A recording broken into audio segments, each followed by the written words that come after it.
Hi friends, welcome back to my YouTube channel mom's little princess Anusha. నేను ఈ వీడియోలో రుచికరమైన మామిడి పప్పు ఏ విధంగా చేసుకోవాలో మీకు చూపిస్తాను. ముందుగా నేను ఇక్కడైతే 2 గ్లాసుల కందిపప్పును తీసుకున్నానండి.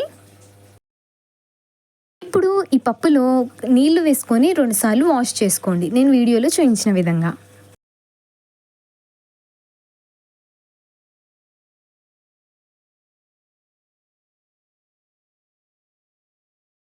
నేను వీడియోలో చూపించిన విధంగా పప్పుని వాష్ చేసుకున్నాక ఇప్పుడు ఇందులో 2 గ్లాసుల వాటర్ వేసుకొని కాస్తంత పసుపుని వేసుకోండి. ఇప్పుడు ఇందులోనే 2 కట్ చేసిన మామిడికాయలు, ఇంకా 20 వరకు పచ్చిమిరపకాయలు, ఇంకా 2 రెబ్బల కరివేపాకుని వేసుకోండి. నేను ముందుగానే కట్ చేసి పెట్టుకున్నాను, సో ఇప్పుడు వేసేసుకుంటున్నానండి. ఈ పప్పులో ఒట్టి కారం వేయట్లేనండి, ఓన్లీ పచ్చిమిరపకాయలే వాడుతున్నాను. ఇందులోనే తగినంత ఉప్పుని వేసుకోండి. నేనైతే 2 స్పూన్ల ఉప్పుని వేసుకుంటున్నాను. ఇవన్నీ వేసుకున్నాక ఇప్పుడు కుక్కర్ మూత పెట్టుకొని 3 విజిల్స్ వచ్చాక కుక్కర్ మూత తీసి చూడండి. 3 విజిల్స్ అయ్యాక కుక్కర్ మూత తీసి చూసినట్లయితే ఈ విధంగా పప్పు మెత్తగా ఉడికి ఉంటుంది. ఇప్పుడు ఈ పప్పుని మెత్తగా రుబ్బుకోండి, నేను వీడియోలో చూపించిన విధంగా.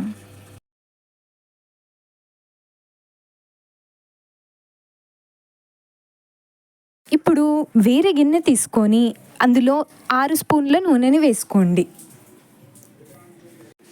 ఇప్పుడు ఇందులోనే కాస్తంత జీలకర్ర, కాస్తంత ఆవాలను వేసుకోండి. ఇప్పుడు ఇందులోనే 2 రెబ్బల కరివేపాకు, వెల్లుల్లి రెబ్బలు 3 కట్ చేసినవి, ఇంకా 2 ఒట్టి మిరపకాయలను వేసుకోండి. పోపంతా తయారైపోయాక ముందుగా మనం రుబ్బుకున్న పప్పుని ఇందులో యాడ్ చేసుకోవాలి.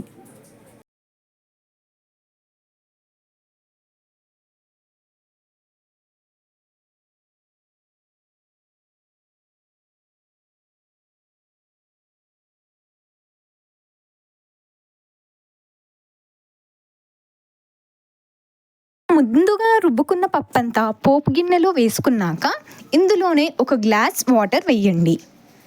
మీరు కలుపుకోకపోతే పప్పంతా ముద్దగా ఉంది కాబట్టి కింద మాడిపోయే ఛాన్సెస్ ఉంటుంది, సో వాటర్ వేసుకొని కలుపుకోండి. మీడియం సిమ్లో పెట్టుకొని 5 నిమిషాల వరకు పప్పుని మసలు పెట్టుకున్నట్లయితే మన రుచికరమైన మామిడికాయ పప్పు రెడీ అండి. చాలా సింపుల్గా ఉంది కదా. ఇప్పుడు సమ్మర్లో మామిడికాయలు చాలా దొరుకుతాయండి, సో మీరు ట్రై చేయండి తప్పకుండా. Please like, share and subscribe to my YouTube channel.